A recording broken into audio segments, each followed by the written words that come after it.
On the night of September 26, 1983, the world stood unknowingly on the edge of extinction. A single misjudgment could have turned cities into ash. Above the Earth, a Soviet satellite, Cosmos 1382, locked its sensors on what appeared to be a nuclear launch. The trajectory, inbound from the United States. Target, a radar base just outside Moscow. Inside the Soviet Union's early warning nerve center, a code name is whispered, Oko. Oko doesn't hesitate. The alarm blares. Threat level, maximum. Protocol demands one thing, retaliate. No questions, no doubts. Thousands of nuclear warheads, both Soviet and American, stand at attention, armed, locked, waiting for a single human command. This is the doctrine of mutually assured destruction. In this war, whoever fires first dies second. But in the shadow of annihilation, one man becomes the line between peace and fire. A man most have never heard of, Lieutenant Colonel Stanislav Petrov. Petrov was not meant to be there that night. He was filling in, just covering a shift, at Serpukhov 15, a top-secret Soviet military bunker buried deep in the forest south of Moscow. The room is steel, dimly lit, filled with glowing monitors and the constant beep of life-or-death data. At 12:15 a.m., the warning comes. One missile, then another. 2, 3, 4, 5. Each alert stacks upon the last. The screen glows red.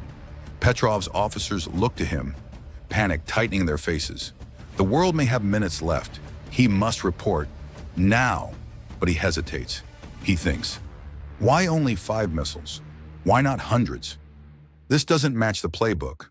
This feels wrong. He scans the data again. The satellite feed says it's real, but ground radar, it sees nothing. Trained as an engineer, not just a soldier, Petrov chooses logic. He breaks protocol. He tells command, it's a false alarm. Now begins the longest 17 minutes of his life, the time it would take for American missiles to cross the ocean and erase cities, families, futures. He waits. Everyone waits. Hands hover over keys, eyes scan skies. Nothing. No explosions. No mushroom clouds. No war. Petrov was right. Weeks later, Soviet analysts uncovered the truth. A rare alignment of sunlight and high-altitude clouds had fooled the satellite system. It saw the glint of the sun and mistook it for missile launches. But there were no medals for Petrov, no grand speeches, no celebrations. Instead, he's quietly reprimanded for not logging the event by the book. 1 year later, he retires, unrecognized. He lives in a small apartment on the edge of Moscow.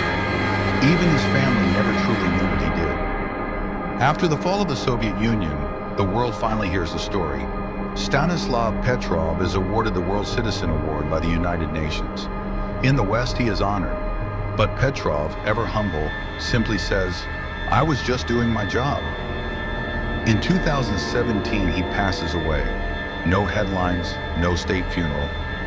His gravestone doesn't even mention what he did. But we remember. He didn't press a button. He didn't follow a machine. He questioned. He thought. He chose not to end the world. And maybe, just maybe, that's what saved us. Even today, when the clock ticks closer to midnight, remember, the fate of humanity might come down to one person.